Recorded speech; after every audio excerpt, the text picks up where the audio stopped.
Hello everyone, I'm Ibrahim, Physical Director, PFS Grade College. Welcome to another episode of Wisdom Bites. ಇವತ್ತಿನ topic ಅಂದರೆ ಮಳೆಯಲ್ಲಿ ಹೊರಗೆ ಹೋಗಿ workout ಮಾಡಲಿಕ್ಕೆ ಏನೂ ಆಗಲ್ಲ. ಸೊ ಮನೆಯೊಳಗೇ ಇದು ವಾಟರ್ ಬಾಟಲ್ ಹಿಡ್ಕೊಂಡು ಯಾವ ರೀತಿ ವರ್ಕೌಟ್ ಮಾಡ್ಬೋದು, ಹೇಗೆ ಮಾಡ್ಬೋದು ಅಂತ ತಿಳಿಸಿಕೊಡ್ತೇನೆ. ಓಕೆ, ಮೊದಲನೇದಾಗಿ ಈ ರೀತಿ ಯೋಗ ಮ್ಯಾಟ್ ಏನಾದರೂ ಇದ್ದರೆ ಹಾಕೊಂಡು ಮಾಡ್ಕೊಂಡು ಆರಾಮಾಗಿ ಫಸ್ಟ್ ಸ್ಟೆಪ್ 1 2 3 4 5 6 7 8 ಈ ಥರ 25 ಈಚ್ 3 ಸ್ಟೆಪ್ಸ್ ಮಾಡಬೇಕು.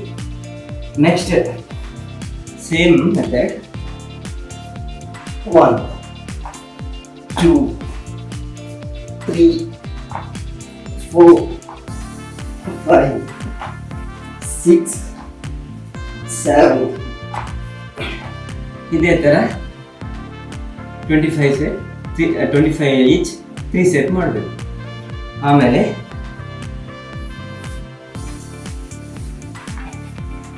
ಹೀಗೆ 1 2 3 4 5 6 7 8 9 10 ಈ ಥರ 25 ಈಚ್ 3 ಸೆಟ್ ಮಾಡಬೇಕು.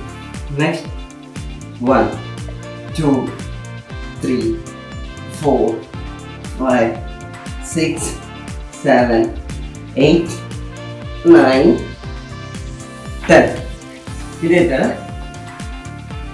25 ಈಚ್ 3 ಸೆಟ್ ಮಾಡಬೇಕು. ನೆಕ್ಸ್ಟ್ ಈ ಥರ 1 2 3 4 5 6 7 8 9 10 ಇದೇ ಥರ 25 ಈಚ್ 3 ಸೆಟ್ ಮಾಡಬೇಕು. ಈ ಥರ ಮಾಡ್ತಾ ಇದ್ದರೆ ನಿಮಗೆ ಒಳ್ಳೆ ವರ್ಕೌಟ್ ಆಗುತ್ತೆ, ಬಾಡಿ ರಿಲ್ಯಾಕ್ಸೇಷನ್ ಸಿಗುತ್ತೆ, ಅದೇ ರೀತಿ ನಿಮ್ಮದು ಹೊಟ್ಟೆನೂ ಸ್ವಲ್ಪ ಕರಗುತ್ತೆ. Okay, thank you. ಇದೇ ಥರ ದಿನನಿತ್ಯ ಒಂದು 10 ಮಿನಿಟ್ಸ್ ವರ್ಕೌಟ್ ಮಾಡಿದ್ರೆ ಬಾಡಿ ರಿಲ್ಯಾಕ್ಸೇಷನ್ ಆಗಿರುತ್ತೆ, ತುಂಬ ಯೂಸ್ಫುಲ್ ಆಗಿರುತ್ತೆ, ಹೆಲ್ತಿಯಾಗಿಯೂ ಇರುತ್ತೆ.